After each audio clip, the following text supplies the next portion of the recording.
Hello, you're listening to Abstract AF. I'm Sneha Jaiswal, and I'm going to be reviewing the book called A Man by Keiichiro Hirano, which has been translated to English by Eli K.P. William.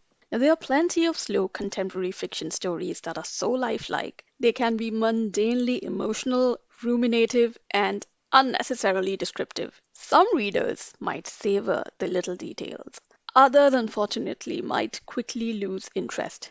Now, I happen to be the latter kind of reader. So, the Japanese novel A Man by Keiichiro is all those things, yet it had me turning page after page. Because despite being padded up with a lot of subplots and themes that weren't exactly gripping, it had a very exciting primary plot. The novel begins with a prologue where the author introduces the protagonist as divorce lawyer Akira Kido. The author then informs us that Kido is the kind of unique man who writers seek to fashion the heroes after. But before we can get to Kido's story, Chapter 1 begins with the tale of a completely different person.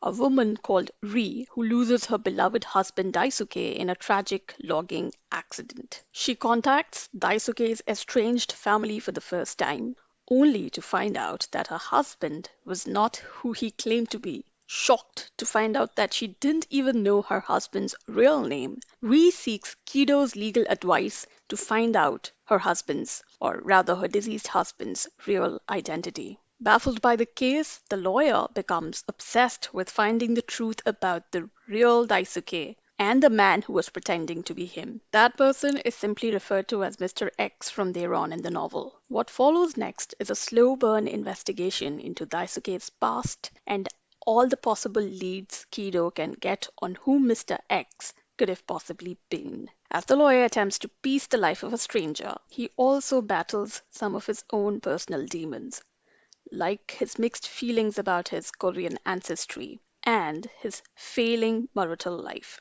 Author Keiichiro Hirano paints a vivid picture of all the central characters. However, I found Ri's son Yuto to be the sincerest and enduring of them all, despite being barely a teenager and making only brief appearances. He's a sensitive child who comes to love and admire his stepfather and has a hard time dealing with his untimely death. But at the same time, he's thoughtful of the feelings of those around him. A Man, the novel investigates the complex world of identity theft and identity swapping, and readers get a detailed sense of what possibly drives someone into completely abandoning their past. Kido goes out of his way to get to the bottom of Ri's case, doing detective work for over 3 years for a paltry remuneration. Through his work, Keiichiro Hirano makes readers ponder upon whether they'd be willing to cast off their identities completely if they could afford the chance to start afresh. Does it take courage or cowardice to do such an act? And if someone's deception does no harm, are they deserving of forgiveness from those whose trust they've betrayed?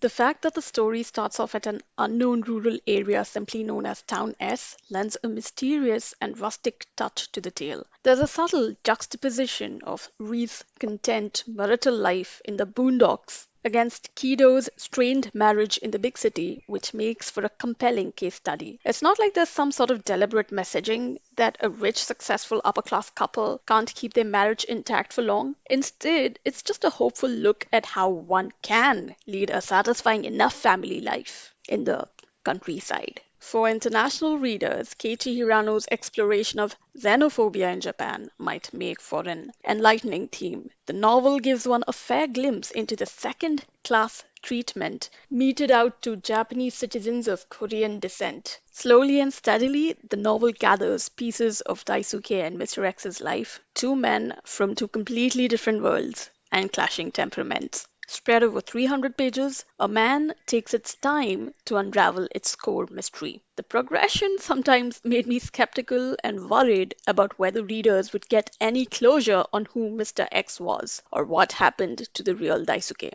All I can say is that for a slow burn mystery puffed up with many themes, the novel comes to a satisfactory conclusion. I've already recommended this book to a bunch of my close friends, and if a realistic mystery set in Japan sounds like your cup of tea, definitely check this work of fiction out. And that's a wrap from me. Talk to you the next time.